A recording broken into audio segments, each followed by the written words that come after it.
All right, folks, we're being recorded. Okay, let me share my screen here.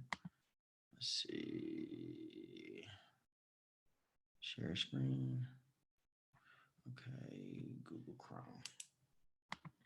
Okay, so let me make this bigger here. Minimize this. So last week we talked about really charting things, and I'm using Webull here for a lot of my charting. We went over really being able to go under this analysis tool. If you're on mobile, you don't actually have to go to analysis to see this order flow. You can actually just scroll, like once you go to a stock on the mobile, you can just scroll all the way down and this information will be below there. So last week, just kind of overview, we talked about order flow, paying attention to this the last 5 days of large scale orders. And no reason am I looking at AMC in particular. It's just on my watch list and this happened to pop up. It's not that I'm trading this. Just want that as like a disclosure. I'll just trade something else. But for this, for example, you notice in the large scale orders over the last few days, this has been falling. Why? Because crypto is falling.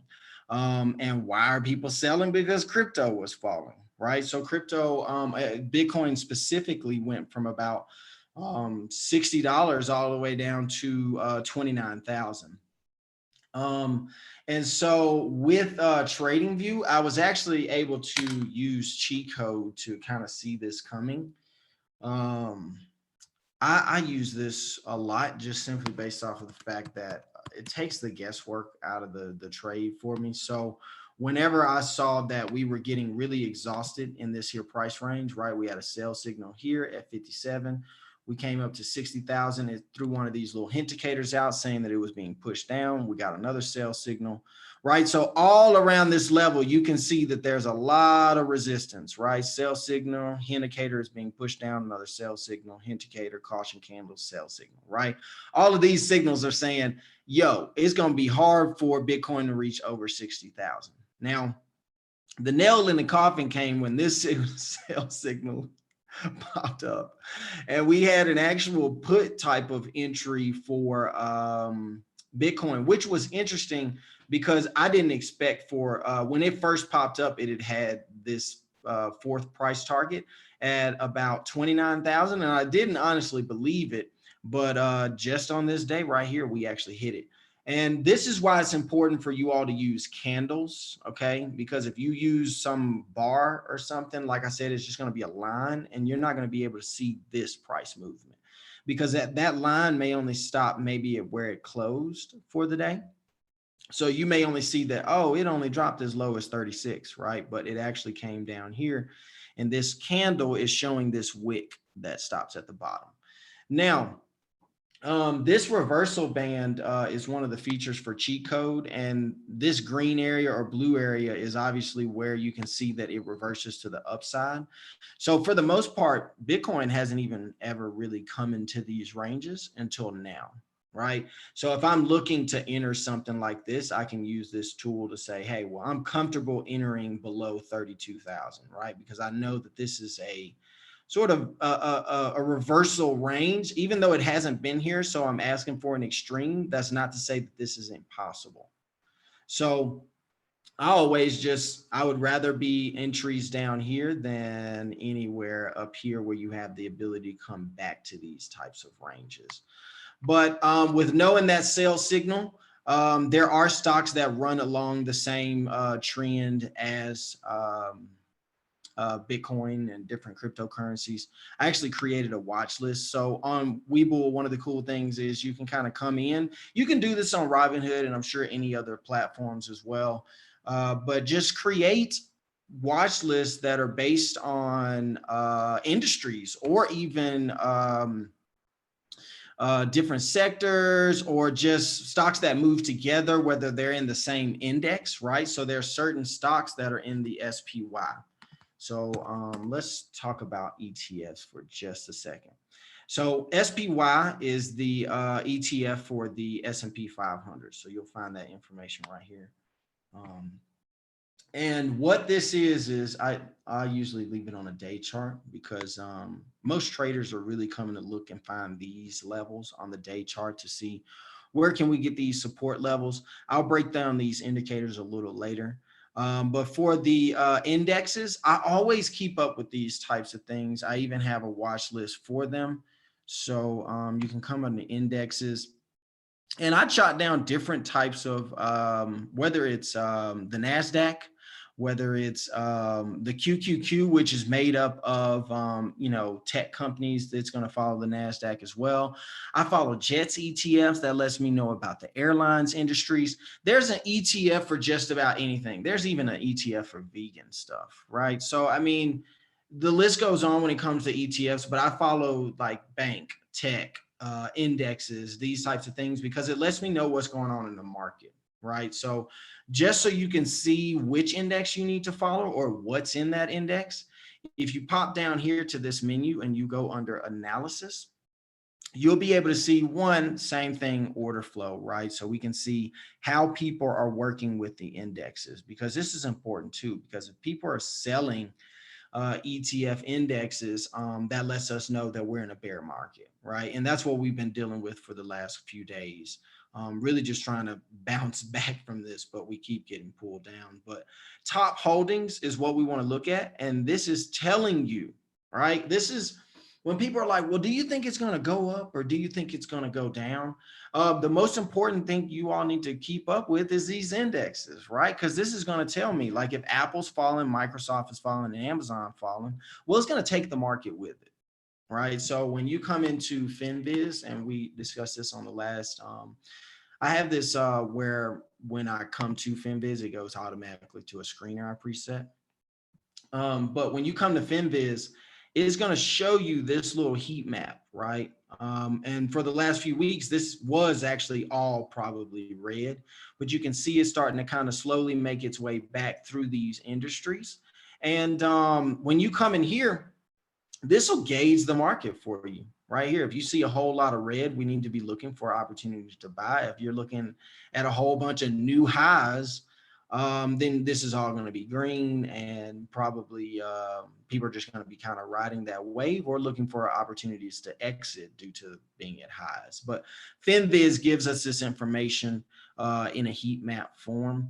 But if you're trying to keep up with it through an ETF, it's through these holdings. So for me, I watch the SPY, the QQQ, because that's what's going to tell me how the market is doing health wise, right? So if Tesla falls, mainly that's what's generally been pulling the market down as well, is that Tesla has been pulled down, which pulls the S&P down, right? And so if you look at the QQQ, this is for the NASDAQ. So you're going to have mostly tech stocks in here. And the same goes for this as well. When we have these stocks going down, this will pull the market with it. Okay. So I don't care if you've got good old boy that's doing great. If Apple, Microsoft, Amazon, and Tesla and Facebook aren't doing good, it's coming down too. Right. So just because Apple's coming down, though, doesn't mean Microsoft's going to come down. Right. But if they collectively come together, it pulls this market down, which just increases bear sentiment or bull sentiment. Right. If all of these are going up, then this goes up, and then we enter these bear types of markets. But I always use ETFs as a tool. They're always great also for just new beginner traders, right? When I first started trading, I was trading ETFs. Not necessarily the SPY. I was doing more things like gold ETFs. I was going for oil at the time. It was just a lot of stuff down, and I was just trying to ride it back up. So ETFs gave me the opportunity to not have to pick and choose, right? I didn't have to come in and be forced to buy Microsoft or Amazon or Tesla. You could get the whole package. You could get a bundle, right? And it's for this price. And so I would come in and invest in these types of things. Other ones that are popular, I don't invest in them, but it's popular. You probably hear them a lot, are ARK investments. They have ETFs as well, depending on the different sectors. One of the most popular is probably the ARKK. because let's look at the holdings in this. Yeah. So anytime these stocks fall, it's going to pull this down, right? Square's been doing bad. Tesla is a large holding in this ETF, right? Therefore, this has to come down. If Tesla comes down, let's take a look at them side by side. Let's go under trade and let's do the 3-dep. So we'll say, okay, well, I want to look at a chart, and this is Webull as well. You can set up different windows and dashboards. So you can do, I just call this one 3-dep because I have 3 charts in here. Like I said, even if you look at the QQQ and the, like, let's look at Tesla, the QQQ and the SPY, and you can see how these move together, right? Y'all see that? This is no coincidence, okay? These charts are all the same. Okay. So that's why I say sometimes we complicate this a little too much because essentially if we just know what we're looking for, right, it's all in the graphs. All right. So if you understand ETFs, these are ETFs, right, then I can keep up with the general sentiment of how Tesla is going to move, right? If these are going to go down, right, that's because Tesla is going down, or the general sentiment for this type of sector is going down, right? So if the SPY can't hold up and the QQQ can't hold up, I can't expect for Tesla to have a great day, right? Because they're all doing the same thing, here. So I want you all to definitely pay attention to ETFs because they will at least help you stay out of trouble or find great opportunities, right? Because let's say that you're interested in ARKK. Like I said, full disclosure, I do not trade this. I just always see it. It's a popular thing. And I think it's a great example to show you what's really going on. Because let's go back to the trade and let's actually put ARKK here. And we'll put this on a day. And we'll put this on a day. And so I want to show you all how this is affected by what's going on and how they're the same, right? And I would imagine if some of the same things that are in ARKK are also in the QQQ, which is the NASDAQ. So you can maybe expect the same from here. Not exactly, because you do have Apple and Microsoft or even Facebook that might help pull this up and keep it up. Right. So in something that's more related to Tesla, you can watch it here. Right. This ARKKK, from what we see here, is top 10 holding is Tesla. Right. So if we looked at Tesla and Square, they're going to have similar trajectories because this has been pulled down. Okay. So because Tesla is 10% of this ETF, that's why this ETF has been pulled down with Tesla here. So it's important to keep up with ETFs. Definitely something to watch. They gauge the market for you. Also, if I'm interested in investing in, multiple companies in one package, you can go looking for ETFs. There's actually a great website. I have it on my highlights for your Instagram, ETFDB. I don't use it anymore because I don't trade ETFs, but they have like ETF search tools. So you can actually like search backwards in here. You can come in and you can say, well, I want to know what ETFs are under this particular sector, or I want to know what ETFs are in this industry. Right. So it's cool. You can also do a reverse type of view where you'll come in and you say, hey, let me know what ETFs Apple are in. Right. So ETFDB is a great resource for those interested in ETFs. There's a couple other websites. Like I said, I just don't trade ETFs as much. However, they are great ways to gauge the market because essentially, this is what we're looking at. This is the SPY, which is your S&P 500. So it's the market, your Dow Jones and your NASDAQ. Okay. So a lot of times what you'll see is when tech and all the different sectors like S&P and the NASDAQ are going down, you'll find that the Dow may have an up day, right? Because it's a rotation really between the different sectors and indexes. When technology is being pulled down, maybe you'll have infrastructure go up, or oil or gold or commodities and things like that may switch positions in terms of bull to bear markets. But in terms of using Webull as a tool, I use this net inflow. This tells me clear as day, right, what's going on. I want to know, are people coming in to buy, right? If this is going down, then that means that a put may have strength, right? This, the blue line is the New York Stock Exchange, right? So this is just everybody trading. The NASDAQ is for tech, right? So this is your Apple, your Microsoft, your Facebook, those types of companies. If you see the NASDAQ going down, tech is going to go down. So we can look at the NASDAQ and we can see that the inflow is going down. So is the NASDAQ, right? So I think this is important. And that's why I always stress using Webull as a tool, because it has these types of resources in here. If you don't have Webull, especially if you just trade with Robinhood, you're certainly not seeing this type of information. And I watch this while I'm trading, because like I said, if this is going down and I'm holding a call, how can I expect that call to go anywhere, right? If the whole market is taking cash away and not putting it in, right? If inflow is coming down, how can I expect a call to get me any money, right? So this is like put city. Like if you're trading a put and you find entry at a position like this, and then you see the market start doing this, you can comfortably hold that, right? You can be like, you know what? I can hold this put because I don't see any sort of strength coming into the market, right? So definitely watch out for the net inflow, as well as just keeping up with these indexes as well, because they're all great resources and tools in here. If you ever want to know where the highest volume is, come into most active, right? So most active is going to tell us where the highest volume in trading is going on.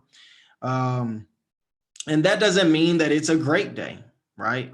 Some of these have been going down, right? So just because there's high volume doesn't necessarily mean that it's going to go up, but it does mean that there's a lot of people trading, right? So Ford had the most volume for whatever reason, but let's take a look at what Ford did. And let's look at order flow, because like I said, that's the most important thing to me. Was the volume that came in, was it buying or selling, right? So I think Ford was down and then it hopped back up. And a lot of people play the options in Ford as well, because they're not that expensive, right? They have lower premiums. But once they start moving into the money, you can see that they'll increase in price. And I know this may not make any sense to somebody that isn't trading options, but there will be a day where we'll go over to break down these premiums and stuff. But for people that don't know even about options, you definitely need to be watching open interest and volume, right? So that is the most important thing about these options when you're looking at this, because this tells me whether people are buying puts or calls, right? So open interest is how many people were holding contracts at the beginning of the day. Volume is how many contracts were exchanged and traded throughout the day, right? So if you have a low open interest and a high volume, that means people were buying positions in this, right? So if we have low or open interest, high volume, that means, like I said, people weren't there at the beginning of the day, and now they are. And the only real way for us to know how many people still hold this position is we wait for the next day, where this volume will be zero. And these will be the difference as to what was left over from, you know, this 4,973, right? So over here, we had a decent high volume in open interest and a lot of volume going on through the day, right? So this was a 7,000 volume open interest. It had a 37,000 volume throughout the day. That lets us know that either there's a huge battle back and forth between people that think this is going to go down and people that want this to go up, or that could be a majority of these people letting go, right? Because if you have 41,000 volume, maybe 21,000 of these people sold, right? And then 20 other thousand were making mistakes. Who knows? I can't tell because I don't trade Ford. But these are the types of questions you have to ask yourself. Well, why was it low and now it's high volume? And why was this volume actually pretty, or this open interest was pretty decent, right? But there was also an increase in volume. So this was either people adding to their position or taking it away, right? So you won't know the difference between these, like I say, until the next trading day. These will be set to 0 as volume. Open interest will then make the difference of that, telling you, right? Hey, well, it was 7,000 people open interest, but out of this 30, there was maybe 20,000 more people that bought and they held. So this will be 27,000 on the next trading day. This will go to 0. So if that doesn't make sense, we will go over it again. But I do want people that trade stocks to understand you all need to be looking at this information. This is extremely important. You need to know whether people are betting against you or they're riding with you, right? But these are all tools that you can find in Webull. But we're going to go ahead and move on to indicators. So let's take a look at just something random on my watch list. Let's take a look at Bitcoin. I think Bitcoin is a great example. I'm actually going to delete some of these lines so I can show you again what we kind of did last class. So last class we were like, well, let me draw a line here because I want to know why on earth did it stop at 29,000, right? So everybody understands why I'm selecting this point because that's the lowest point it went to and why it stopped. Now, prior to it getting there, we could have seen this coming. So you could ask yourself, well, where is it going to go? And you could have just looked left and been like, dang, well, we've been there before, right? So it's like when you draw these lines, it makes everything make a lot more sense just because we need to understand why it stopped there. And if you put a line and then look to the left in price history, we see why it stopped there, right? So in terms of indicators, the number one, like I said, is always price action for me, because that's going to tell me when you're asking yourself, well, how far can this fall? That price action is at least going to tell you where we've been, right? We broke over this and then we came back. We came back to it again right here, but then after that, we took off, right?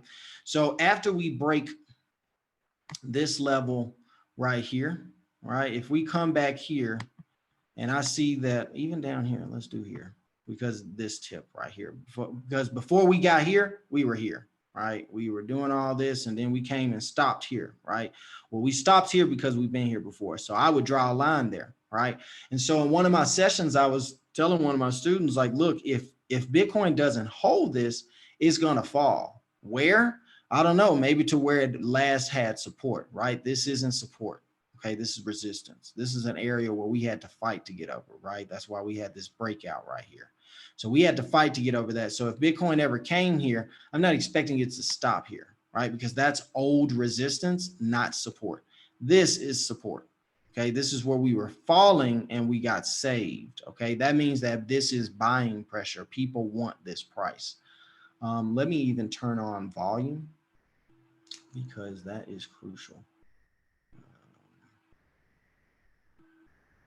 I'm not sure why that's not automatically on there. Oh, why is it down here?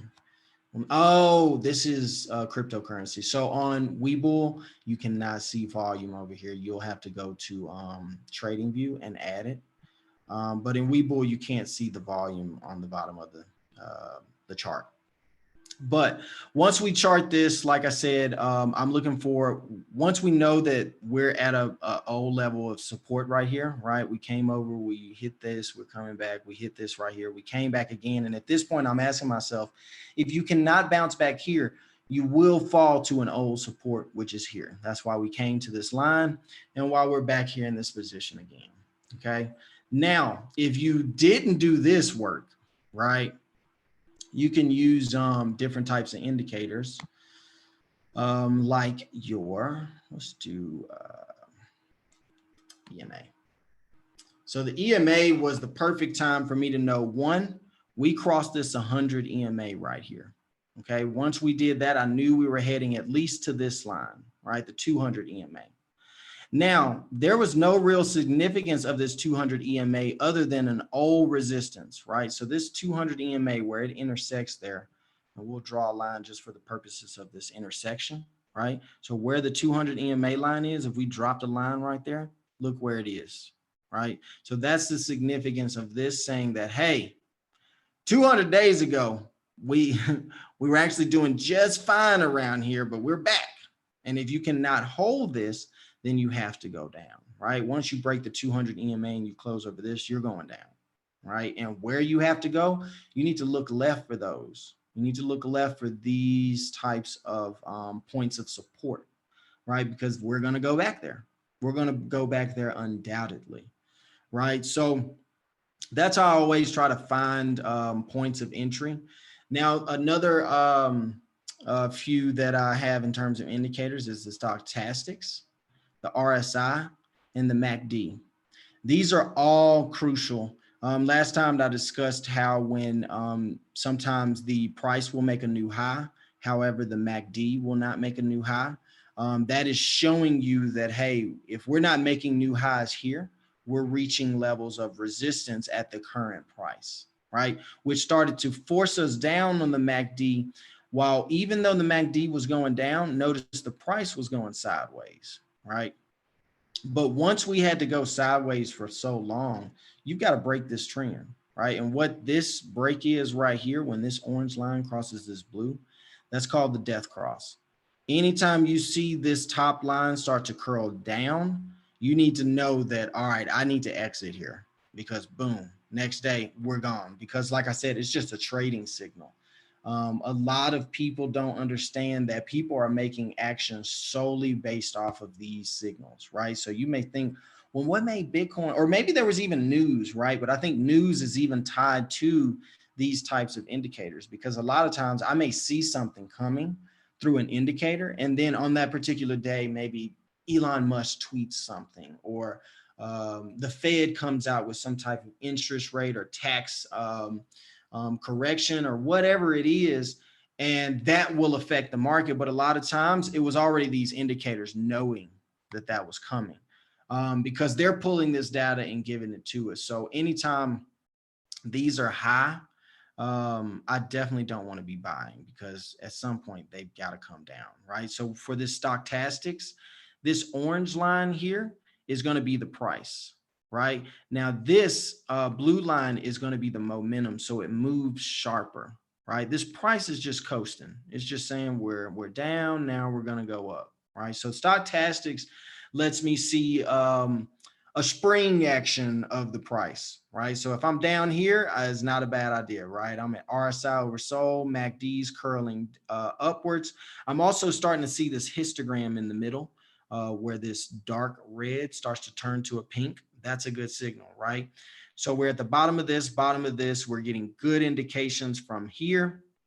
Look what happens after that, right? Not to mention we hit this 100 EMA, which is a good sign that at least we have to bounce back off of that, if not for 2 or 3 days. Sometimes things will do like what they call a dead cat bounce up for a day or two, and then sharply fall, right? Took Bitcoin probably about a month, or a little, like 2 or 3 weeks maybe, and then it dropped, right? But once we came back to this line and closed under it, that was a signal right there that you got to go down, right? Anytime you close under these, that's a signal to go down, right? So right here, we can see that we opened here, closed here, we going down. And honestly, the fact that we closed below it even the next day, right? We opened here, closed here, we tried to fight up here, couldn't. Well, the next day we got to go down. So you all have to pay attention to these types of things, because even look at this. Look how it literally closed the day on this line, right? And the next day we opened right at it and we tried to fight up and we stayed there. But the next day, oh, we couldn't really fight to stay up above this line. Okay, so always pay attention to those types of things, because once you break these lines and make closes under them, oh, you're going down, right? So we didn't close under this line. Okay, notice that we did not close under this line, so that gave us some nice support to go back on up, right? Everybody's supporting it, and then this is where we close below the line, which signal, okay, you got to go down now, right? Again, you close under the line. If you have a red candle, it opens up, closes down. A green candle opens below, closes high, Okay. So once we opened here and fell here, the next day was almost guaranteed death for Bitcoin. And this is the day where it dropped way more than just 5% because we saw it as low as 29. Right. So when you're asking yourself, where do I buy this bounce now? Technically, you just, I mean, you really just wait to see if these signals start showing signs of upward motion, right? But to be honest, we're at a position now that at least we're at the bottom, right? We're at the bottom here. We're at all-time lows on the MACD, right? MACD has never been this low. So when you're asked yourself if this is like being spring loaded, that's really what it's showing, right? Is that obviously you would rather buy in a position that's as close to this as possible so that in case it does retrace, you're still in a good position to at least average down. But we can see just from past history, but this is going to be support for us, right? If we fall back to 29,000 and you fall below here, you will be you'll be creating such extreme lows on these readings that yeah, it's just gonna it just kind of pushes these to all new lows, which is almost pretty extreme. So honestly, in terms of this type of position for Bitcoin, looks great by the indicators, right? And you can turn on even more indicators like super trend, and you can start to really see, okay, well, super trend is saying that we have a resistance. Let's say I did buy here, right? Well, I know, number one, I've got a resistance at where this old 200 is. So before we even make it to even 51,000, we first have to pass this 41,000 range, this 40,000 range because of this 200 EMA here. But in terms of buying positions, you always want to be at these lower intervals, especially on a day. Now, once you see a position is available, move down to lower intervals, right? And then you also want to be on lows there as well. So if let's say you did want a position in Bitcoin, well, I would rather buy it if I see it on a day. Let's say I'm looking at it on a day and I'm like, wow, we're at some lows here. We're low on MACD, we're low on RSI. The stochastics is towards the bottom. Well, dang, let me look at an hour interval to see really how we're doing. And you can see that we have made some upward motion, right? So honestly, it's still a $30,000 to $31,000 buying range here is going to be your safest bet, because if you go here, you still have this resistance that could be pushing you back down to these types of areas. Now, I'm not going to say that this will happen, but most times than not, what I see happening is it always comes to these points. I don't ever try to meet it. I don't ever try to jump the gun because let's say Bitcoin, let's say you just say, I don't feel comfortable at 35,000. And then Bitcoin just runs off to 60. Who cares, right? You can at least know that if it starts to run, you can find a new position into this, because let's say Bitcoin runs from 35 to 40. Well, it's gonna retrace from there, right? And then you need to be looking for these signals to come into positions like this, right? Where you're low on the stochastics, you're low on the RSI, and you're low on the MACD, right? But you don't ever want to be in a position where you're coming in at the tops of these, right? That's just not a good look, because after that, you just have to fall, right? Especially the stochastics. This is probably one of, like, before you jump in, you need to ask yourself, well, where is this? Because this is moving with the price, right? So as soon as this blue one that indicates the momentum, as soon as this makes a turn down, this price will go down, which you can already kind of see it happening right there. And this is the hour interval, right? I only really trade on this like if I see the movement from a day, and then I say, well, let me drop it down to an hour so I can see if I should enter now. Okay, because if I'm looking at this, I can say, well, I don't feel comfortable necessarily entering in right here because I do have resistance here. So if anything, I would rather see you test this and then retrace, and I found an entry in this type of position, versus just automatically coming in and just saying, oh yeah, buy Bitcoin, it should go up from here, right? Because even if it did go up, like I said, we're reaching almost these highs in terms of where it's been, right? So this is a high, and we're quite close to where it usually turns around. So I'm not comfortable just being like, yeah, let me take a second to go buy Bitcoin right now, because I know that I could at least stand to lose maybe 2 to 3% just in buying here, right? So anytime you're trying to find a position, make sure it looks good on the day chart first, and then you move down to smaller intervals to let you know if now is the time or later. You can even put on Bollinger Bands, and it'll let you know a range as well. So when you're at the bottom of these bands, you're at the bottom of MACD, you're at the bottom of RSI, bottom of Stochastics, is a perfect time to jump in here, right? And you can see this with stocks, you can see it with options. Like even if you're pulling up the options graph on Webull, on mobile, it shows the options, not for cryptocurrency, but for stocks and everything. You can actually see the chart with indicators as well. But for these indicators, I always use them. I don't trade, like I said, when they are at tops, right? So when this is at the top, this is at the top, our only option is to go down, right? So even when you're asking yourself, let's say you're up, let's say you bought Bitcoin at 51,000, it hit 64,000. You're like, yo, should I hold it? What should I do? I think it'll go to 70. Everybody's saying it's going to 100 by the end of the year. What you think? Well, you just come in here and look. Well, dang, I don't think I can go to 100,000 if I'm at the top of this, right? You're not going anywhere near over 64,000 without first resetting this, because this right here is letting me know that these are exhausted and we have to turn around. Now, MACD, that's why I say it's important to use multiple indicators, because using just MACD, you wouldn't be able to see that, right? But you could see the weakening of the strength of this direction, right? Because MACD is creating, it's just going down, but Bitcoin wasn't going down just yet, right?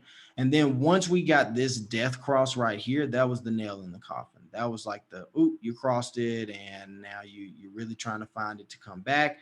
And then, like I said, with Bitcoin coming back to the prices that it had been to previously, but still not creating the same MACD, right? We were at this price here with this level on MACD, but then notice we were at the same price level with a lower MACD. Okay, that's another sign. All right, bye. Right? So you have to pay attention to these types of things, because new highs, new lows, like the way this interacts with the price is going to be important for us to know the actual strength of the direction that we want to head in, right? And like I said, when you start to see these things curling down or curling up is a good opportunity, but sometimes it doesn't last very long, right? It's curling up, but you're seeing that even though we're going up in price, this isn't creating newer highs that were around this price on the MACD. Right. So if we're not coming back to this level right here in MACD, I can expect for this price. Even Super Trend was saying, hey, you got resistance right here. So let me take off Bollinger Bands, and you can take a look at Super Trend. Super Trend's already letting us know we have resistance here. Okay, so Super Trend is this red right here. And I will get rid of the EMA so we can see this. But Super Trend, when it's a buy and support, it'll throw out a green support line, right? So you got a buy signal here. It's like, oh, okay, ride it.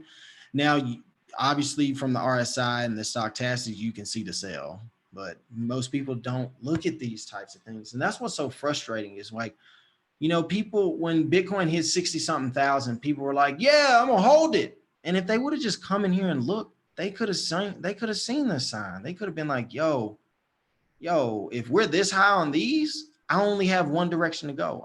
What am I expecting? Even like an opportunity like this, right? Where Super Trend is saying, hey, you have support. Well, you can come in and buy here. If it breaks this support, you need to let go. But you can come in, and this could be the ultimate buy signal for you here. And then and not to mention, look at when it hit this on Super Trend. Notice what the Stochastic did. Let you know that we're about to reverse, right?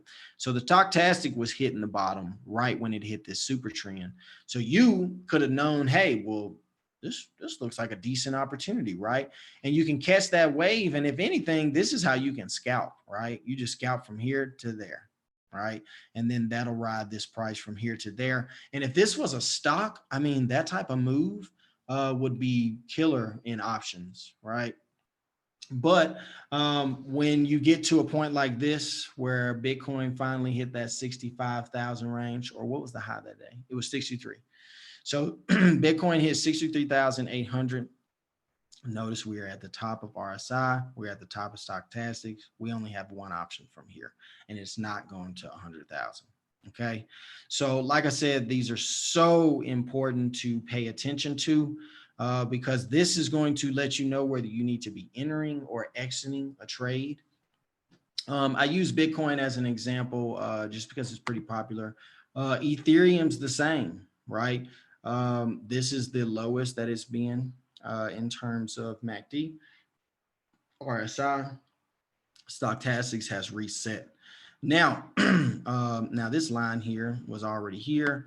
And why is it? Because it's old support, right? So this is a level that we tried to fight over. We came down, we broke over it, we broke over it, boom, we broke over it, we came back to it, right?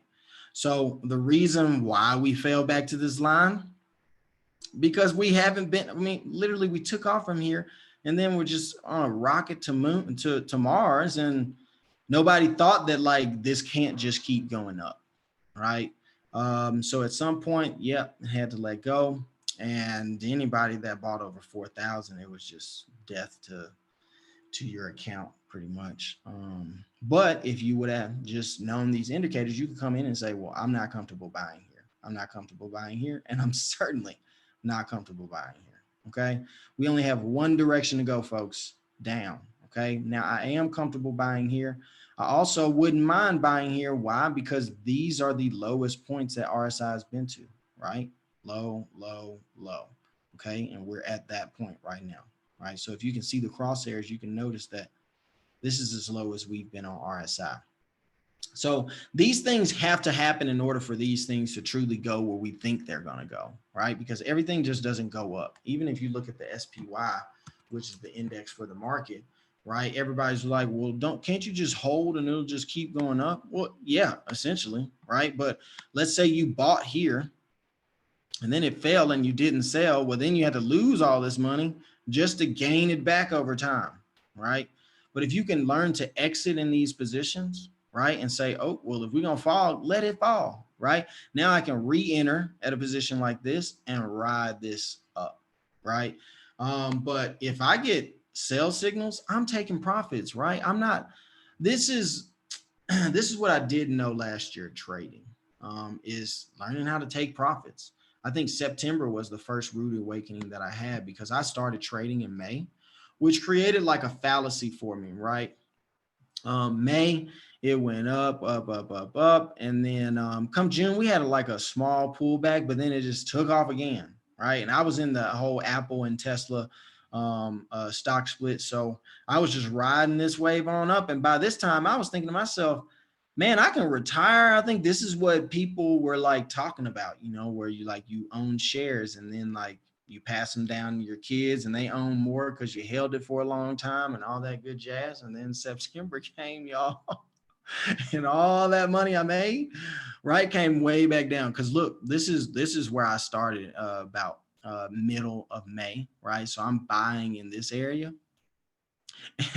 And literally I lost just about all those profits in September because we came just about to the same area down here, right? So I'm always an advocate of taking profits, especially when we start to see these types of highs, because the next day you could easily lose, 6, 10, whatever percent, depending on how much it wants to drop, right? I'm not going to be the one holding it to see where it's going to go if I know that we're at the high on Stochastics as well as the high on RSI, because I know there's going to be a pullback. Okay. So always, always, always pay attention to those indicators. So for the sake of just like a recap, I'm going to go over each one of these, right? So the MACD is going to be direction. It's going to let us know when this is crossing down that we're going to see a pullback in the stock. And sometimes the stock may be creating new highs, right? But they're not necessarily creating new highs on MACD. So we need to pay attention to that because that means that there's a weakness in the trend, which causes these type of pullbacks to old levels of support, right?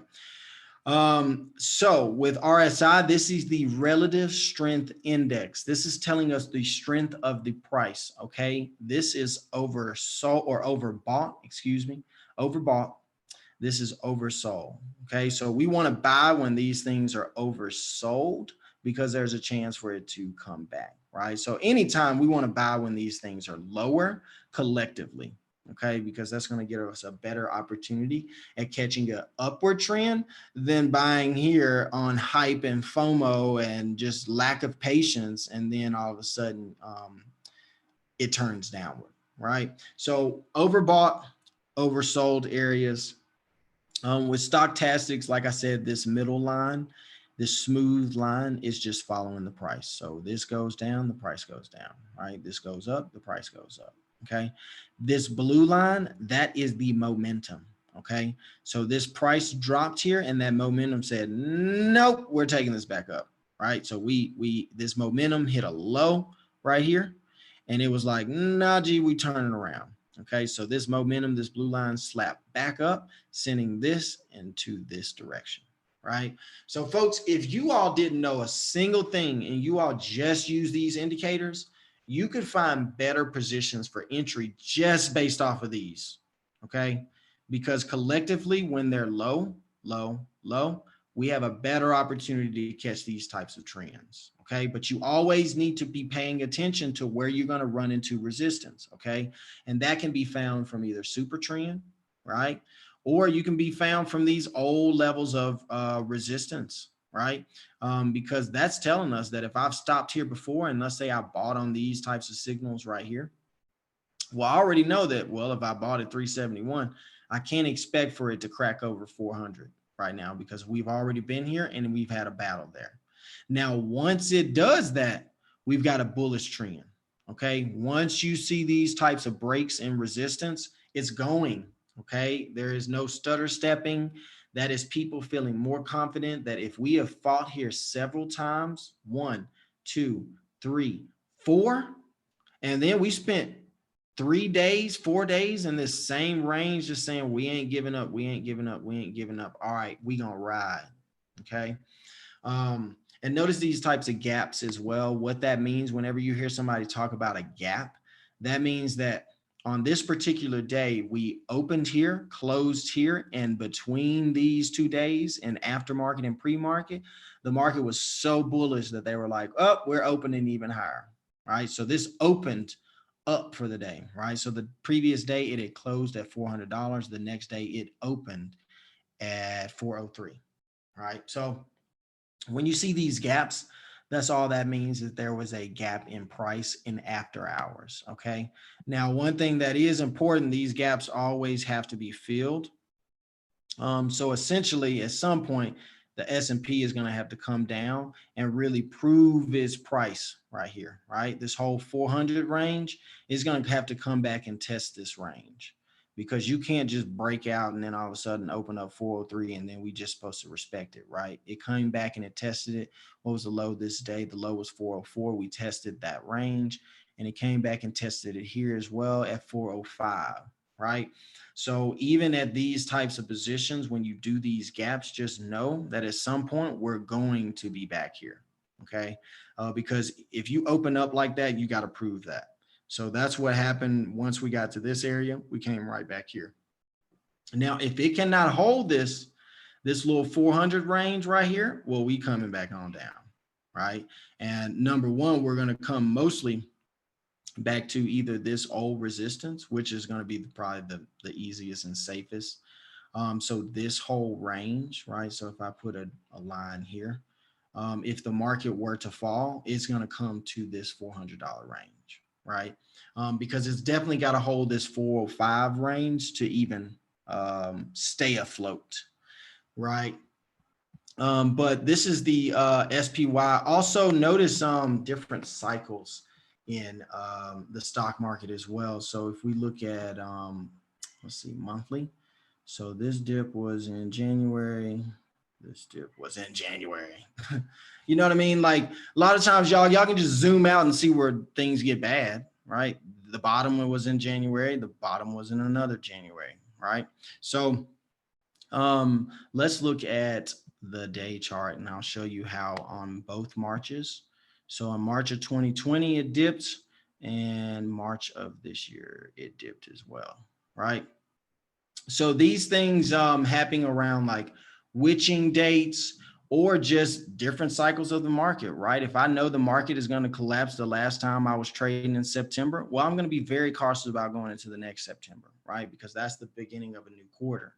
So we're basically looking at these cycles, right? So one quarter to the next, we start in June, right? So we're betting that we're doing good, betting doing good, earnings come out, oh man, sell, right? So all of these are cycles. Once a new quarter starts, you start to do a little bull run till we hit reports. January, you usually have a dip because it's the beginning of a new quarter, right? And then March, beginning of a new quarter, right? You get another dip. These are all things that we can see coming. You just have to be able to gauge the market and always look at price history because it's telling us a story, right? I know that I'm not going to feel comfortable if I'm making a lot of money from July to August. I'm not going to be comfortable holding the bag in September, okay? Because I already saw what happened here. And I'm not going to be the one that knew it was coming and didn't take the opportunity to take profits. Not to mention, always pay attention to the indicators because they're going to tell you that story as well. So price action indicators, these are all things that are extremely useful for you all. And just a recap from last time, always checking the price history. So if you go look at, let's look at Tesla for instance. This has always got high volume, but notice that the volume is lower than the average, right? So that is not a strong sign at all because in order for it to go up, I'm going to need volume. Okay. And if we look at the analysis under order flow, we can see what people are doing. They're buying Tesla at this price. We're low at on these indicators, low on these indicators as well. So people are buying Tesla comfortable at this position just because, I mean, if you know that Tesla has the opportunity to run 600, 700, 800 plus, what's the issue with betting long term here? But like I said, this is always not a good sign that you have a lower volume. I always want to be able to see that the strength is still there in average volume. And if we can't keep up with that, that's showing a sign of weakness. But volume indicators, price action, and the history are all things you all need to pay attention to. I'm going to open up the floor to questions if you all have any. Let me make sure I covered everything. Bollinger Bands. Oh, the Bollinger Bands as well. The Bollinger Bands, this is going to show us the volatility. So what this is telling me is a range of movement. You usually, as always, want to come in at the bottom of this, okay? Just think of this. I think the best description of Bollinger Bands came from somebody described it as like Homo sapien or Homo sapiens. Maybe I'm wrong, folks. I'm not a doctor and I wasn't good in biology, but I know how to trade stocks. But basically, look at this as like your average temperature, right? This is the 20 SMA. So in terms of like your average body temperature, you want to think of that as this, right? So when you get a fever and it's getting too high, just know that you need to bring that temperature back down, okay? Right? And so when your temperature gets too low and you start to reach these areas of hypothermia, right, you're going to have to bring that temperature back up, okay? So these are the things that you should definitely pay attention to is entry in positions like this, right? So don't always try to say, oh, well, dang, we hit the bottom of the Bollinger Bands. It's got to come back, right? Because, well, if we look down here, these are all have room to go back down, right? And this isn't showing any signs of turning around, okay?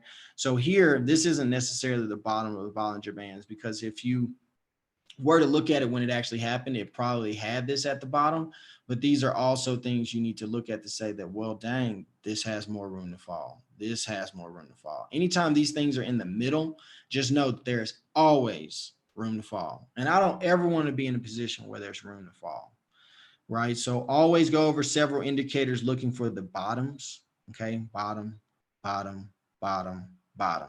Boom, had a great day, right? 19% in one day. And that's not by osmosis. Let's buy the fact that everybody was like, well, dang, we at the bottom here. And then this red line was where we had some support, right? We broke over this line and we came back and slapped it here. And so what happened even previous before that? Well, we were really trying to break into this range, right? And then once we broke over that and took over, the last time we even really retraced back to it, it stopped at 550, right? So the lowest on this day was 541. And then from there, we didn't see that price ever again until now, or in March. Well, everything fell in March. So, and the reason why we stopped at this line is because of this, right? So even with Bitcoin, that was the first example I gave, as to where like you can look back at things like this and notice this. And so I'm going to show you all what it looks like with a line. It doesn't work like that. Okay. Stop using lines, people. This is trash. Okay. I will not allow anybody to use this garbage. Okay. Because with this, you can't see this. Okay. Notice how this line does not tell me that we even touched any of these prices. Okay. It just says that, oh, we started having a great day. And so if you're looking at this and you see this thing coming down, how you might be like, well, we'll stop right here. And then you maybe enter at 572 and we going to 540. And God forbid you bought an option, because that $20, I can guarantee you that'll be 90% of your option trade gone. so just do not trade with line. Please don't ever let me catch y'all in another session with these lines on your graph. I will personally fly to your house and change that. I don't condone violence, so I'm just going to make sure that I do change that for you, because you need to know these types of things, right? And like I said, without that line graph, we're not seeing this point of where these prices hit this line. But with these candles, boom, we can see on that day we hit it exactly. On that day we hit it exactly. So why are we here again? Because we've been here twice before, right? So if there was a time to buy, it would have been on the 19th, right? And I don't think 19th is too far out. So we'll probably see a lot of buying on the 19th. Cool. Yeah, you had 83. That was the first day everybody was like, nah, G, we not going down from here. That was the first day everybody was like, nope, not happening. Okay. So that's why you're seeing a lot of buying, but really no real upward movement, is because we're waiting on the market to get done with this mess, right? Because Tesla brought the market down, but just because Tesla's down doesn't mean that the market is done coming down. So you just have to pay attention to these types of things, because Tesla could have a bad day and Microsoft could be taken off, right? So you always want to come in and look at the details to find out what's going on behind the scenes. Because I feel like a lot of people are listening to their friends say, hey, you need to buy in this. I'm up on this, right? If they're up 30% or they're up 40%, what about the millionaire that's up 30%? Don't you think they want their 300,000, right? I mean, and you're about to invest 100 or 1,000 or maybe 10,000, and you're about to lose because everybody's already up. Okay. So don't come in buying at these types of positions where we're at highs, right? Because God forbid anybody bought Tesla over 800 and was like, they said, the analyst said we're going to 1,000.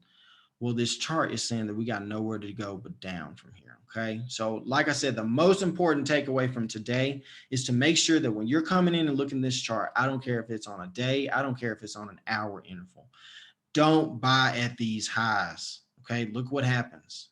It's not by osmosis. Okay. These indicators are here to help us find the best opportunity to enter. Okay. Don't try to beat these things. Don't try to say, well, it's up, but I think it could still go up. No, I don't care. It's not even worth trying to catch whatever goes up from here, right? I'm not, it's meeting RSI in the middle or meeting this almost to the top. That's not worth it, folks, because why not just wait, right? Until we can know that the only option is up. That's the most important thing, is that if you know that these are high and we only got one direction to go, well, I want to meet them when we're at lower positions, so that I know that my only option from here is either something catastrophic in catalyst that will send this backwards, okay, or Option two, this goes just as I planned and what I've been waiting for, and we go up from here, right? So I don't care what interval you're using. Just make sure that you're not buying at the top and focusing more on finding entries at the bottom. And when it comes down to intervals, I get a lot of questions. I do not. If y'all see me on a 1 minute or a 5 minute or a 15 minute, it's because I'm literally got a lot of money in a trade and I'm ready to get out. So on a 1 minute, look at all this mess. You can't make any sense of this. But if I put it on a 5 or a 15 minute, VWAP is so crucial. Let me go over VWAP really quick. Let me take these off. I think I went over it in last class, but I want to stress how important it is for those that are scalping and trading in the day. This is only good for day trading. Okay. It is not good long term because it's volume weighted. So it doesn't even appear on day charts because it is volume weighted. It needs volume to work. Okay. So if you notice, the highest volume is in the day or at the beginning of the day, excuse me. That's why a lot of times I don't trade unless I know we're at lows. Okay. Like the days that I traded Tesla is because we were at lows and I knew that since we're starting bad in pre-market, I'm comfortable with riding this up for the first hour. Okay. Now, when the market opens, I do want to come in and turn on VWAP so I can see where are you pushing me down, right? Or are you lifting me up? If the price is below VWAP, you need to get out. Or if you got to put, you can stay in it, So if let's say a stock, let's say you're like, oh, Tesla's at 600. I know it's going to bounce off of that. And you can see it starting to trickle down. And then as the market's about to open, you can see that it's under VWAP. I can come in here and say, well, dang, I know that nobody's going to buy Tesla over 600. I'll buy a put, right? You buy a put in the money here. Holy moly. I mean, this thing dropped, what, about 1 or 2% within the first, let's put it on 15 minutes. I'm not even sure if I'm looking at the same day I was on that day. Oh, no, it was over here. Cool. So in that first 15 minutes, this thing dropped 1.6%. Right. And you saw that coming from here saying that, hey, I think we're hitting resistance. I don't think anybody wants to buy Tesla over 600 right now. The market's not looking healthy. Nobody wants to take a risk like that. Okay. So if I can see that this is under and I already know we're too high, that's an immediate opportunity for puts. Right. So next day we started pretty low. Actually, this is where we are now. Never mind. So depending on what happens in pre-market, this VWAP will let us know whether this will be pushed down or pushed up. Like I said, I don't trade on smaller intervals like this unless I'm actively trading and I'm looking for an exit, right? I want to make sure that, I feel like this is all I wanted, right? I just want to trade for this. Let's see. First hour. And notice this change in direction. I've noted this a lot of times in my stories, but in the first hour, most traders don't come in until 9:30. They let that first hour kind of get that over with. But if I know which direction it's going to head in, I do trade in this time frame only if I know that it's in my advantage. So when you see me making, freaking 30 or 40 or, percent in a couple seconds or minutes, is because I'm catching this volume here and I feel comfortable about what I'm doing. Now, as soon as 9:30 hits, I know I'm going to get a change in direction. Okay. And that's inevitable. Even over here, 9:30, we thought we were going to float up, right? 9:30, a whole bunch of trash. You didn't went down, you didn't went up. Y'all didn't had all kinds of mixed emotions in this trash. And then at 9:30, you get your rude awakening. All right, there we go. Because in this first hour, it's a whole bunch of, people trying to fight for something, right? If we're in the middle where we're trying to fight to push it down, well, now we want to fight to pull it up. And then after 9:30, everybody's like, man, I'm tired of this. I didn't either lost money or I didn't gain money and I'm done. And then the market kind of cools off, right? The market cools off after 9:30. And then at the end of the day, you can see it picks back up. So it is no point in you all trading in this time frame. Okay. All of this time right here, y'all might as well go eat lunch, go do whatever you want. Go play basketball, hang out with your kids. Do not be looking at the stock market. Set alerts and it will let you know what's going on because it's not going to move until this time, right? So if it's going to go down or it's going to go up, it's going to come at this time. because a lot of people think that, oh, I think we at the low for the day. I should come in at 11:15 and catch like a post lunch run. Well, nah, it's not happening. All right. So you could have got a better position versus here than just waiting until 2 o'clock, right? And just coming in and saying, well, let me make sure we're heading in the right direction. And VWAP was already letting you know we're not. Okay. VWAP was pushing me down. I don't feel like comfortable to say that I'm going up from here. As soon as I saw it hit VWAP and turn back down, that let me know I do not need to be buying a call. Now over here, we can see that it broke over VWAP. It then held a supported VWAP. Okay, I'm feeling comfortable, right? And especially after this, I'm feeling even more comfortable, right? Keep VWAP on, especially if you're day trading, because it has helped me.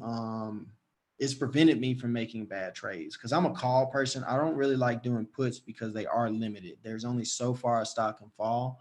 They do make a lot of money, but I feel like with calls, I can hold a position. I'm not a swing trader, but I feel like more comfortable where I could buy a position in a call in a good bull market, and I can walk away and go play golf or something, and I can just make money and not care. With puts, it's like your put, it's like as soon as it's making money, well, that means that the more money you're making on a put, the better the price is of the stock, right? So at some point, you can drive this price down all you want, right? And people that bought a put here, they could only hold that as far as when the market opened. And as soon as that market opened, they had to sell that to even keep their profits, because after that, they're losing money all after this. So it's like, that's not, I just, puts are cool and all. I'm just not that kind of guy. I feel like there's a lot more momentum going up than there is, but things do fall faster, right? And so if you know that we're at all-time highs and you want to bet against some stuff, by all means go buy a put. And you can make, I've made some money off of puts. Like I said, I just don't feel comfortable holding them because the more money you make on puts, the more attractive a price of a stock is. So always keep that in mind. I'm more of a call person, so I look for these types of low opportunities. I can buy a call here and hold it comfortably. Even though I don't, I can, right? But with a put, like I said, the more money you're making, the more you need to go ahead and take that money before the market completely reverses on your position. But that should cover all of the indicators kind of broken down. So any questions? Let me make sure you all are not on mute. Let's see. On mute. So question, if you don't mind, in regards to the MA, is it more of like using the EMA or the MA for you, or is it?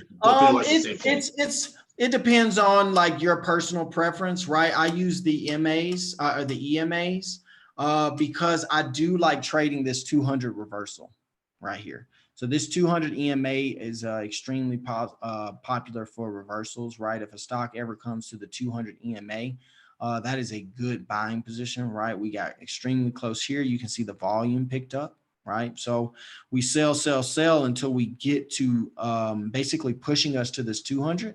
And then the next day we're looking at a 19%, right?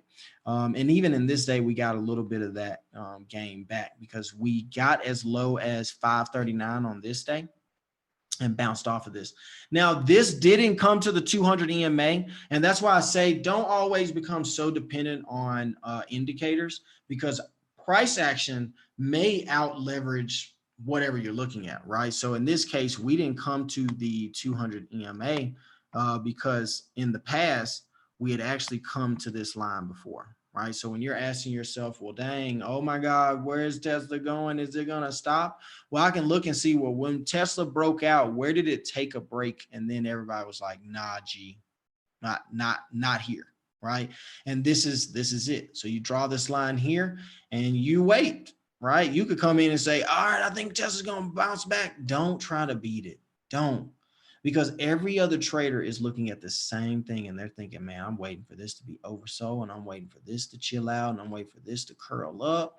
And then you're like, oh, dang, we're at new lows on the MACD. We're at oversold on the RSI and the stochastic is down.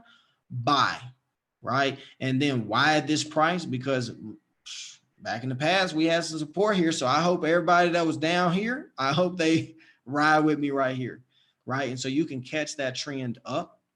I used to use the MAs, but with the MA, let me show you the MA. Let me take that off and add the MA. I think I used the 50 and the 200. Oh, it didn't even save my settings. We'll put the 20 and the 50. Because there are different settings. Some people do like a 9. I don't break it down. It's not that crucial. And I really don't try to do too many indicators. Like what I find works for me, I'll stick with that. But for the sake of this, we'll do the let's say the 5 and the 20. You will in Webull as well, you can have alerts for these. So this is why I don't look at these, because I can have alerts right here. If you go to alerts, I can be alerted when they pass these. So I'm not interested in seeing them on my screen. That's why I don't have MAs. It's not that I don't use them. I just don't find it useful for me to see them if I can be alerted when they pass them, right? So if the price ever falls below the 20 MA, we're going to have a decrease. If you close below this, you're falling, right? So for the sake of this, I already have alerts set. So let's look at the 20 and notice that we close below the 20, we got to fall, right? So this 20, I'll get rid of the 50 for now. So we can just see the 20. And why I have an alert for this, because if we go below this blue line right here, we close below it, where you getting pushed down now, right? You're falling until you can close above it. You might have some support, but dang, you close below it again, well, you're going down again, right? And so when you can move above it, we have a support, right? So you can look at this. Let me take off the 5 so it'll be a lot clearer as well. So we're just going to look at the 20. So like I said, when you cross below this and close below it, you're being pushed down, right? So I don't look at the MAs just simply because, like I said, in Webull, you can set these alerts up and be alerted. Okay, so if I'm really trading something, this is what I'm looking at. And notice I don't care when it's above it, because I don't buy things that are going up. Okay, I don't touch anything that's green. I don't care where it's going. I don't care what the analyst says. I don't care. Okay. I don't ever want to be notified when it's above anything. I don't care when it's above it, right? Because it's already left me. I want to know when we fail. Okay. Now, if I'm in this stock, let's say I bought Tesla and I want to hold Tesla, and then I'll turn these on to let me know that, hey, okay, we're still positive today. Okay. And if we start to really, let's say I'm in a bad position, like now, let's say I enter Tesla here. Okay.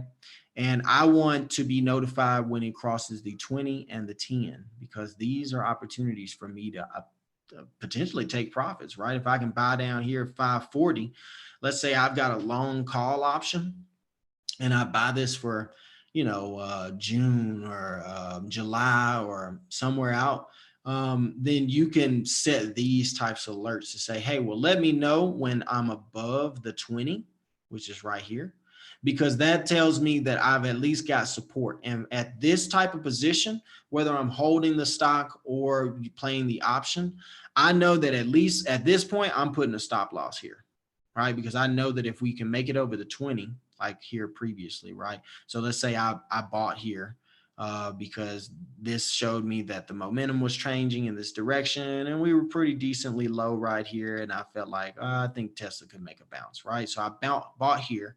I turned this indicator on to let me know, hey, we've passed the 20 EMA. It will alert me here. Now, that means that if I bought here, the next day I literally made money and I'm already up, right? So at this point, I'm going to be looking to maybe take some profits, because I already know that I'm being in a supportive position above the 20, right? Because even the next day after being above the 20, it hit a high and then came back down, right? So let's say you held this position. It alerted you over 20 EMA or MA. You held this position and you were like, I feel good, right? But you didn't set a stop loss. Well, on this particular day, you could have lost some money, right? And then maybe because it kept going down, you were like, oh man, I'm just going to take what I can have left. Right. But if you hold a position like this, at least you know you need to set a stop loss at this 20 MA, because if it falls below this, we know that it's going back down. Right. So anytime you can buy here and ride something above the 20, that's the only time I would alert myself that I'm above, because I would rather in this type of play, especially with an option, I'll go ahead and take profits. I'll take profits on this. I made my goal. We've made it back over it. Um, if worst case scenario, like I said, you at least need to put a stop loss here so that you won't be falling back below the 20, because we know what happens when you do that. Okay. So for the sake of MAs and discussing those, I don't show them on my chart because I necessarily don't need them. Because I will be alerted on how the stock moves with it. So that's a great question, because the EMA is actually exponential. So it is different, right? So the 20, let's look at the 20 in here. It's not even going to have the same line as the 20 MA, right? Notice how they're similar, but there's a slight difference in them. So with that being said, that's why I don't stress myself in trying to figure out whether I want to use the EMA or SMA, or the MA, right? Because there's only a small difference in them, but they most likely have the same trajectory. And like I said, with Webull, I can be alerted on the price movement based on moving averages. And other than that, you can use this as a moving average right here. This is the moving average convergence and divergence, right? So when you have this curling up, you have an uptrend. When this is curling down, you have a downtrend. So you don't, I don't use the MAs that much because they're already in other indicators, right? So even your Bollinger Bands, let's turn on your Bollinger Bands, is going to have that exact line in there. Let me take off the EMA and put the MA back, and then I'm going to add the Bollinger Bands. Notice the Bollinger Bands is that line, right? So if I take off MA, you'll still see that blue line, right? If I take off Bollinger Bands, you won't see that blue line. If I add the MA, you still see it, right? Add in Bollinger Bands, it's that same blue line. So hopefully y'all are seeing that where the MA is in indicators. So I don't even need to see it. If you put the MA on your screen, you just got a whole bunch of too many lines doing the same thing, right? So in terms of the moving average, it's already in indicators, right? So the 20, like I said, is going to be in your Bollinger Bands. It's also going to be in your alerts for Webull. So like I said, if it falls below your price, it is being pushed down. If it goes above it, you at least have an opportunity of support, right? It doesn't necessarily mean that it's going to stay up there, but at least saying that we're in a good position. All right. Now, the further it gets away from this line, okay, that's what this divergence is, right? This is what this line is doing. So when we start to intersect, we're at these positions, but when we start to move apart, you'll notice that a good direction that we want to be in is these lines separating. And that's what gave this so much strength, right? You had this gap the next day. Why? Because people saw that these were separating, which gave us just this curled up, crossed this line, what they called a golden cross right here, sent this just flying, right? And nobody stopped here. Why? Because this wasn't turning back down. This was even separating even further, right? So all of these signs were like saying, hey, this is comfortable. Now, once RSI hit this point and stochastics was up here, you can at least confidently say that, all right, I'm fine with taking some profits here, because even here, we didn't do anything. We just went sideways. That's like your money just, you might as well put that in a savings account from what it did from right here, So I take profits. That's what we do this for. We do this to make money, not lose it. Okay. All right. There was a lot of people that had an opportunity to sell Tesla at $900 and they didn't take it. Okay. I don't want anybody to be in a position like that, because I don't care where Tesla can go or will go, even in the future. This is a waste of time. Okay. All of this is a waste of time and money, right? Why sit here and say, oh, I'm up 900 and then be like, well, I'm down now. Now it dropped to 780. I guess I'll hold because we'll be back. And then it gave you another chance to please take me. Please take me. And then y'all were like, nah, analyst said we'll go to 1,000. And then folks just holding the bag, and they got the warning signs, and they still like, nah, I'm gonna hold the bag. And here we are. Everybody said we were going to 1,000, and here we are at 580, right? And y'all had 2, 3 chances to take profits. So always take profits, especially when you start to see that we're hitting these types of resistance. When you see something hits an extreme on highs and then start going sideways, that is not a good sign. Okay. It does not need to go sideways. And if it's going to go sideways, I needed to create a new high or the same high. I don't care, but you cannot hit this and then just start trickling lower to the side, right? At least one of these days should have went back up to 800. Right. That was the first sign that we weren't going back that way. So with the MAs, to answer your question, long story short, the reason why I do not use them is because they are here. This blue line is all the same.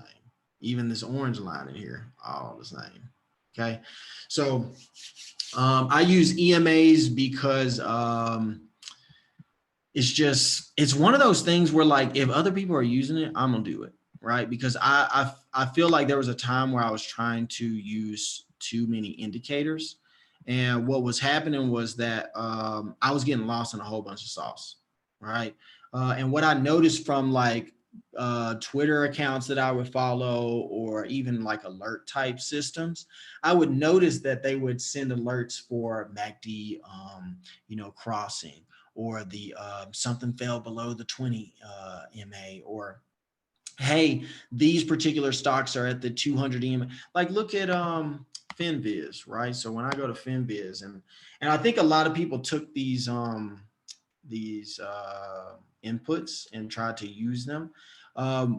They will not always put out like 20 stocks or something, depending on, you could be the volume, right? You could say, well, I want less than or any average volume, and it'll change this. Also, these are stocks that for the particular chart setup I'm looking for, that's what these are, right? So if I say, oh, well, I want something that didn't move up in the day, right? It'll create more options for you. Okay, so the more of these you use, the fewer options that you'll get. Also, if you change this volume thing, if you say current volume over 1 million, I had somebody, I think Kim had reached out and asked, well, I used that screener that was on your screen and nothing popped up. It's because I have current volume over 1 million. So that means that this is a past day. So because I'm looking at Friday's data right here, as soon as 3 a.m. on Monday happens, this is going to be 0. Okay, so nobody's even going to have 1 million volume at 3 a.m. in the morning, which is not going to pop anything up here. Okay, so the only reason why these are popping up because on Friday they had over 1 million. If you keep this the same, then you probably won't see anything Monday morning because nothing will have a current volume of over 1 million. So keep that in mind too. Like I said, as you change these, and I want you to all to understand why I have these particular settings, because that's how I trade. I look for these types of opportunities, right? This is below what am I trying to say here? The SMA, AMA, it's SMA on here, but I use the EMAs. Like I said, there's not too much deviation between them. They're all calculating days and prices. But in particular, that ticker or that screener will ask you, do you want the price below the 200 or price below the 20? Okay, yes, I do. I want it below the 20. Well, what about the 50? Now the 50 I don't have shown. Oh, yes, I do. It's the blue line, right? Now this 20 here is this light blue. So yes, I want the price below this. What about the 50? Well, I want the price below that too. Now, what about the 200? Well, you can either catch it above it, right? Which would be an opportunity like this where you can catch it when it's coming down. Or you can say, well, I wanted it below it. Now, if you selected below it, there's only going to be these 2 or 3 days where you're going to see this particular stock come up for that screener. Okay. So that's why I was saying this is something that screener is something that you do daily. That is not something where you're like, oh, I'll just do it once and, you know, I'll just see what happens the rest of the week.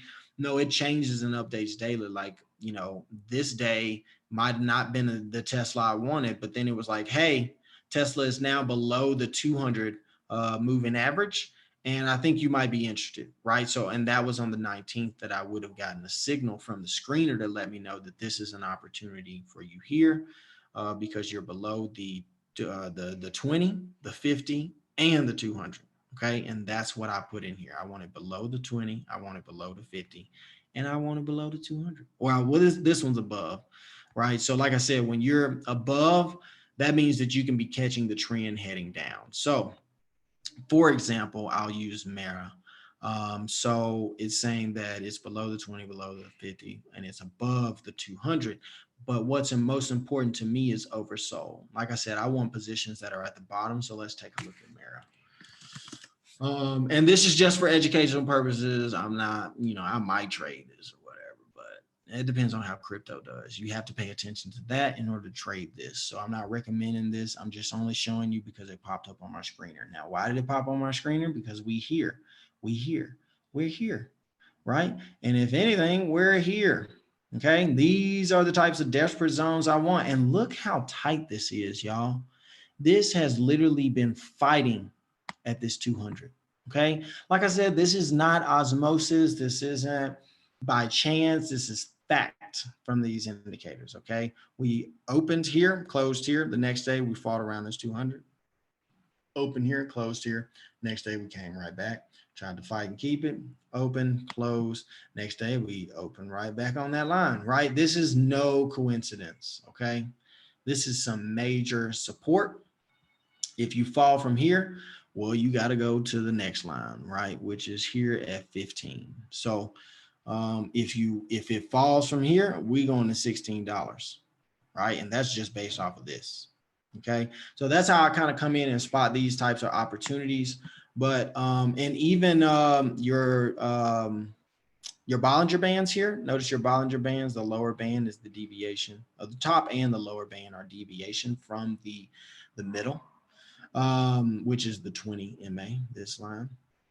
And so notice that even Bollinger Bands is saying, hey, you can go to $16. Why? Because we've been here before. Okay.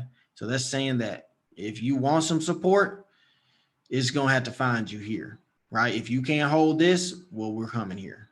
Okay. And that's at $16. And lo and behold, look at where our Bollinger Bands is saying we can go. Right. So, I use this screener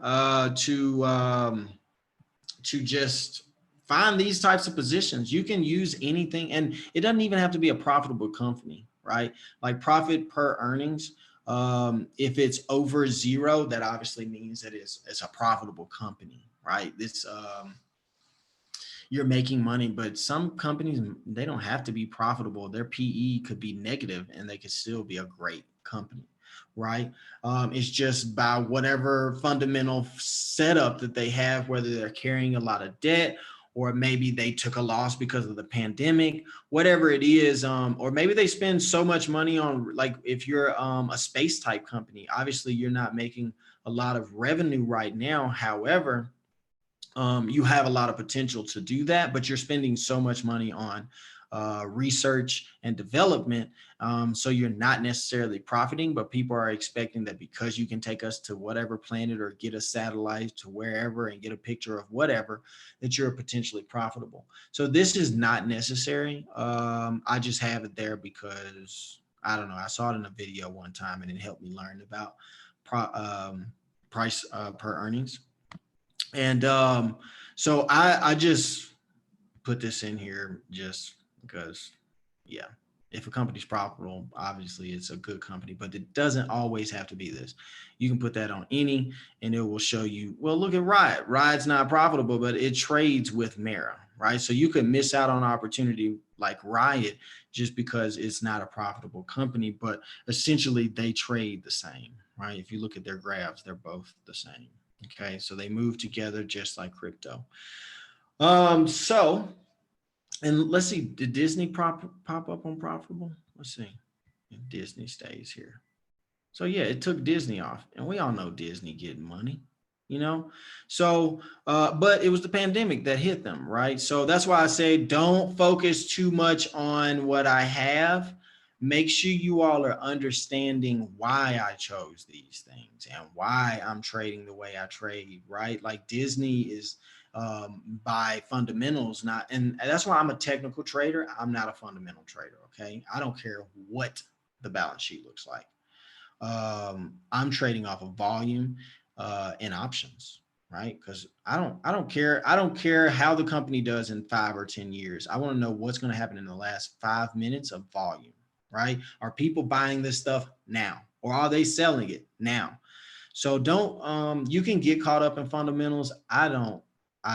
I cannot even sit here and tell you all that I can tell you um anything about fundamentals because I don't make my money on profitable companies. I make my money on where everybody's trading, right? And that's going to be the information that I can get from bar chart from most active options. Okay, some of these companies can be complete garbage. Look at GameStop. It was complete garbage and people became millionaires off of that. Okay, I'm not saying go trade stuff like that. I'm just saying that you don't always have to focus on fundamentals, because if you stick to fundamentals, um you could be waiting forever for your blessings, because then it has to fundamentally come to that position of worth, right? But if I know that people are trading these based on a volume, I don't need to care what AT&T's balance sheet looks like, or Tesla's balance sheet looks like, or how much Tesla isn't worth $580.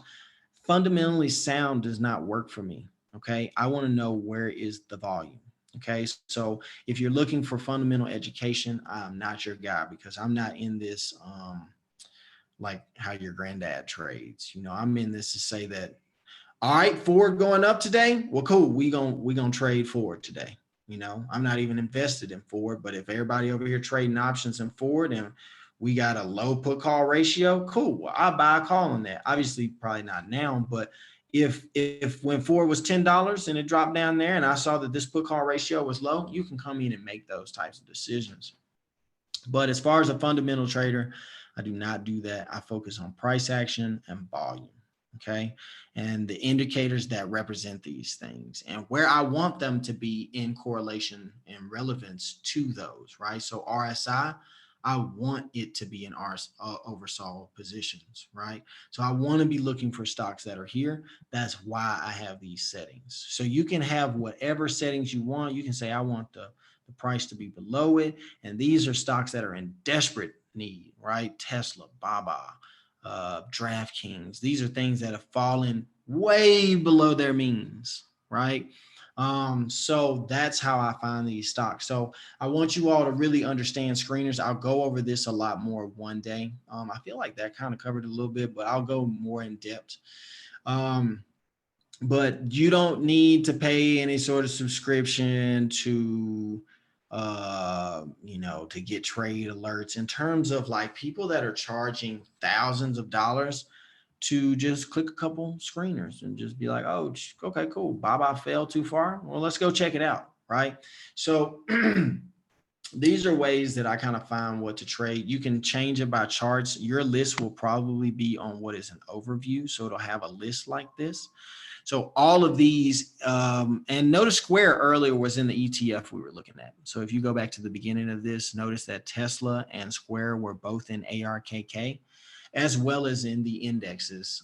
So if these are down, like I said, those indexes are going to be down, or those ETFs are going to be down. That's why it's so important for us to use these tools, folks, because when you're asking yourself, is now a good time, or is it going to go down, or is it going to go up? We can use these types of tools to see the chart. And the cool thing, like I said, when you first view it, it may be an overview. make sure you click here to view that as a chart, right? Because then let's say you don't even understand what I just went through in terms of price action and all that MA and EMA and trend lines, all that stuff doesn't even make any sense to you. It does it for you right here. Okay, so this is a trend line that it created based on this movement. And so boom, we had a trend line. Now, once it broke this blue trend, we're going down. Okay, so as soon as this closed below it, you could have at least known there, okay, well, we got to go back to this 200 SMA right here. And notice these are the levels that they have in these for the 200, the 50, and the 20. And notice it came right back to this 200 and we're trying to fight here. So whenever you want to use the screeners, like I said, I have this one in particular preset. If you put it in the way it is, like I said, with these volumes, you won't be able to see certain things. Even a change up is not something that I normally have, because if it's already going up, I'm really not interested. I would rather it be going down still, and I'm trying to catch the bottom of it. So that's a little overview of these screeners. So hope that helped. I know I had a couple people ask me questions about it the last time, saying that they couldn't either see something or just asking like why I had certain things filled in. So like I said, don't copy and paste this for what it is. Make sure you're actually understanding what I clicked, because even changing this gives me more options than I had before, right? And just because a company is not profitable does not mean that it's not worth a trade or an investment, right? Disney's down, but we all know that Disney is a great company, from streaming to parks. So always at least learn what you're clicking on so that you can understand how it affects this, and click around a little bit, right? Because there's some that go after candle patterns. So you're looking for something with a hammer or an inverted hammer or a doji. These are things that will at least let you know of a change in direction, maybe a consolidation.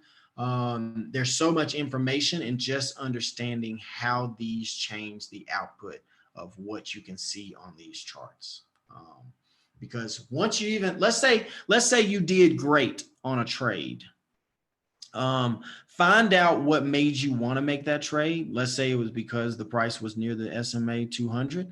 We'll start looking for stuff that's around here, right? Because I know that was where I made my money. So I want to catch these falling knives, right? There's no reason for me to be looking for stuff that's over these types of positions. And even for anything that's not in the RSI oversold, because I personally don't feel comfortable walking away from my investment if it's not already oversold. Because if it's not oversold, that just means that it has room to go there. And I would rather meet it here than be on the way here. So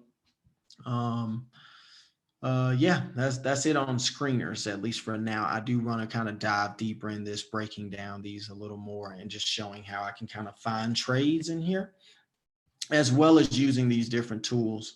But yeah, any questions from there? I know it took me a long time to answer your SMA question, but I really wanted to kind of go in depth with that. Let's see here. Any other questions? No questions? For real, for real? Well, if there are no other questions, I'm gonna stop this recording. And then let's see here. Hold on one moment. Stop. Recording. Stop.